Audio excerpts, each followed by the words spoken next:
꿈들의 장. 많은 사람들은 우리가 죽어서도 저마다의 인격 혹은 개성을 유지할 수 있는지 궁금해한다. 그 해답은 이렇다. 개성이란 우리가 살아있는 동안에도 결코 일관되고 실제적인 것이 아니라는 사실이다. 5살, 10살 또는 15년 전의 나와 지금의 나는 똑같은 사람이 아니다. 우리의 개성은 늘 확장되고 변형되고 성숙해 나간다.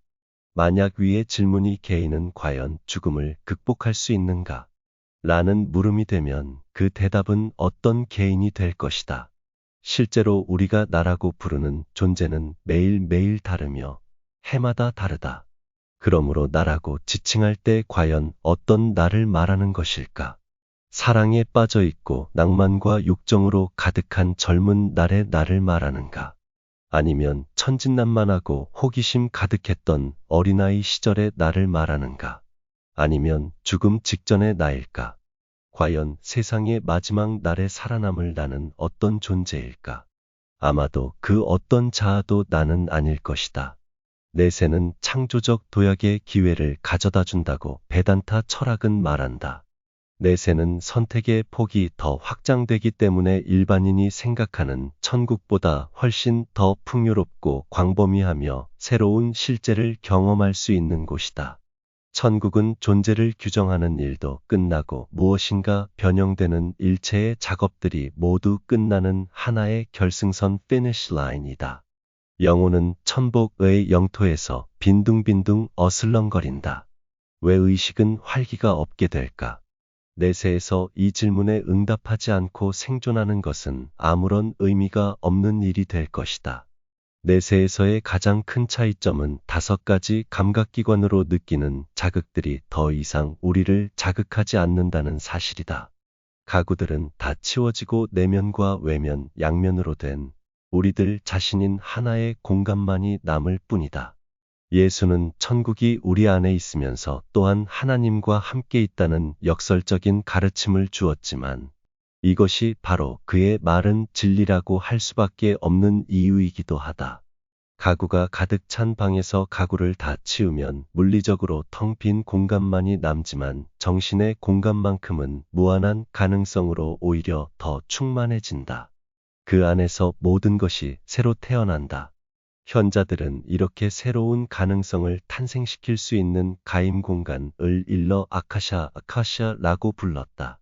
산스크리트어인 아카샤를 다른 말로 옮기자면 꿈의 공간 또는 새로 시작하기 좋은 장소라는 단어가 적당할 것이다. 꿈이란 사람, 사건, 장소는 물론 그 어떤 것도 투사될 수 있는 텅 빈 스크린과도 같은 것이다.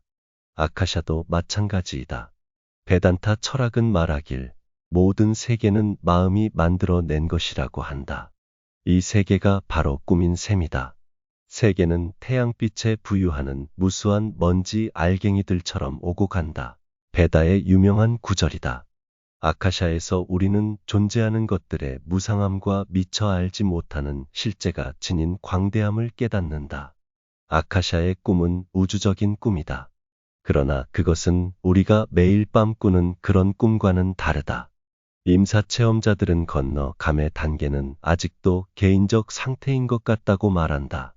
임사체험을 해본 사람들은 곧잘 내세에서 이미 앞서 죽은 친구나 친척을 보았다는 진술을 하기도 하고 유체이탈 체험을 말하기도 하며 생전의 기억과 연상의 도움으로 다시 육신으로 되돌아올 수 있었다고 말하기도 한다. 하지만 그들도 내세가 갖는 창조적인 도약의 가능성은 쉽게 깨닫지 못한다. 과거의 자신처럼 여전히 느끼지만 미지의 세계를 체험할 수는 없는 것이다. 몇 년 전, 한 강연회에서 제랄드라는 남성을 만나게 되었다. 그는 뉴멕시코 지역 근처에서 샤만 셰이먼 무당을 만나고 그가 가진 치유의 힘을 목격하고 크게 매료되었노라고 말했다. 나는 그에게 어떤 종류의 치유가 필요했는지를 물었다. 상황 설명을 제대로 다 하기는 힘들어요. 어찌됐든 저는 뉴멕시코의 산타페 외곽 지역에서 여러 사람들과 동행을 하게 되었습니다. 한 20명쯤 되었을까요? 그 전에는 샤만을 만나본 적이 없었죠. 우리가 만난 샤만은 호피라는 이름을 가진 남자였는데 무슨 종교적 표식 같은 걸 전혀 갖고 있지 않았고 머리칼은 어깨까지 내려오는 멋쟁이 노인이었죠. 게다가 매우 유쾌한 성품을 갖고 있었어요. 그는 모텔에 모인 사람들 한 사람에게 먼저 인사를 했죠. 인사가 다 끝나자 우리더러 각자 파트너를 고르라고 하더군요.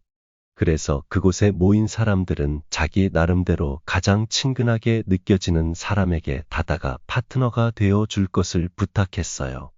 저는 바로 옆에 서 있는 제 또래의 남자와 짝이 되었습니다. 짝을 고르는 게 사실 좀 어색했지만 그 사람이 그나마 편안하게 느껴졌기 때문이었죠. 제랄드는 전립선암에 걸려서 수술을 하고 화학요법을 받았으며 이후로도 오랫동안 항암 치료를 받아왔다고 밝혔다. 그리고 최근 2년 동안 암이 재발되지는 않았지만 항상 재발할지도 모른다는 두려움에 사로잡혔었다고 말했다. 그런 두려움은 갈수록 더 심해져 암이 완치되었다는 선고를 받고도 한동안 계속되었다. 그러던 중 한 친구의 도움으로 샤만을 찾게 되었다는 것이다. 그 모텔에 있던 사람들은 저마다 짝을 정하고 나서 동그랗게 섰죠. 그러자 샤만이 원 한가운데로 들어오더니 뭔가 읊어대기 시작했어요. 한 15분 정도 지났을까요? 샤만은 남자와 여자가 짝을 이룬 곳으로 가더니 남자의 눈을 들여다보고는 뭐라고 중얼거렸습니다. 그러자 그 남자는 몸을 떨기 시작하더니 바닥으로 쓰러졌죠.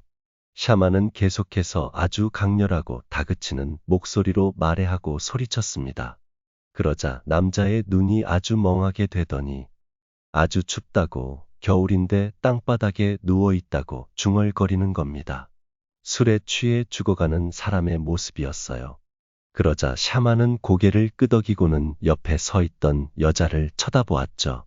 그 여성은 아주 충격을 받은 표정이었어요. 샤만은 그녀에게 알코올 중독이요? 라고 묻고는 또 그것 때문에 여기에 오셨어? 하고 다그쳤습니다. 그러자 그 여성은 얼굴이 빨개져서는 그렇다고 고개를 끄덕였어요. 당신의 조상 중에 술 때문에 죽은 영혼이 하나 있군요. 그 영혼에 맺힌 한을 풀어주어야 합니다. 그러고 나서 샤만은 바닥에 쓰러진 남자가 일어서도록 도와주고는 그에게 아주 잘했다고 칭찬했어요.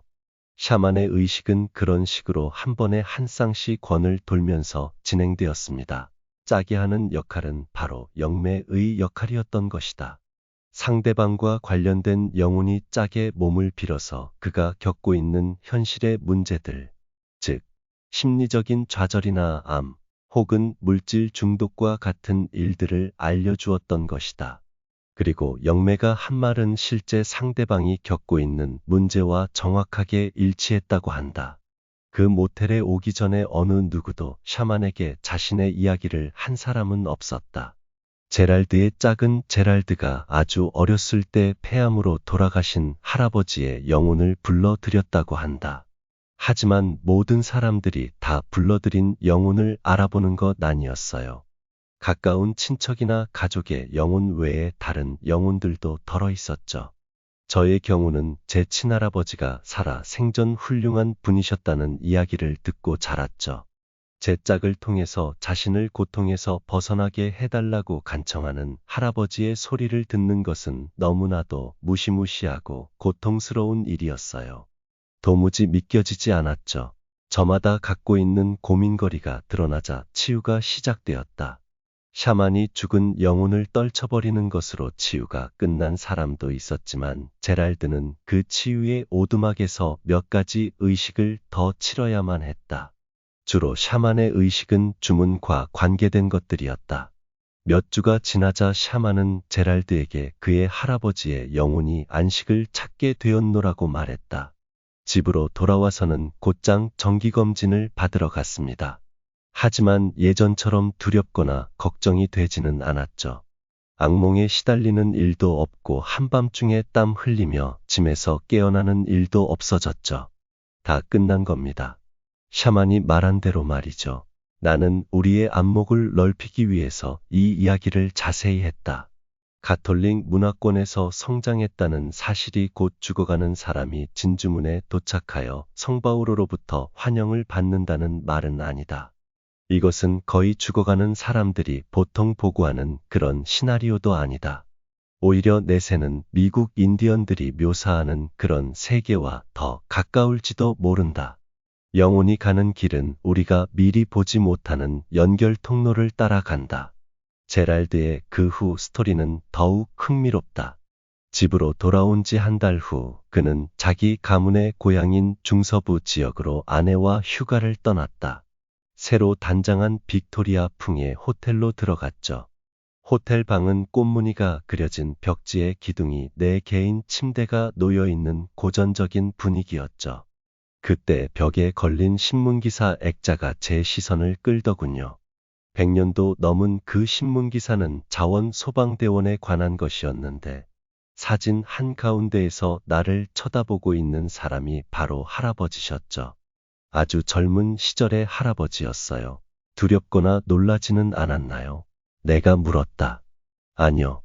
오히려 샤만이 한 말이 맞구나 하는 걸 느꼈어요. 어디에 계시든 할아버지의 영혼이 안식을 얻었다고 생각하니 저는 오히려 기분이 더 좋아졌습니다.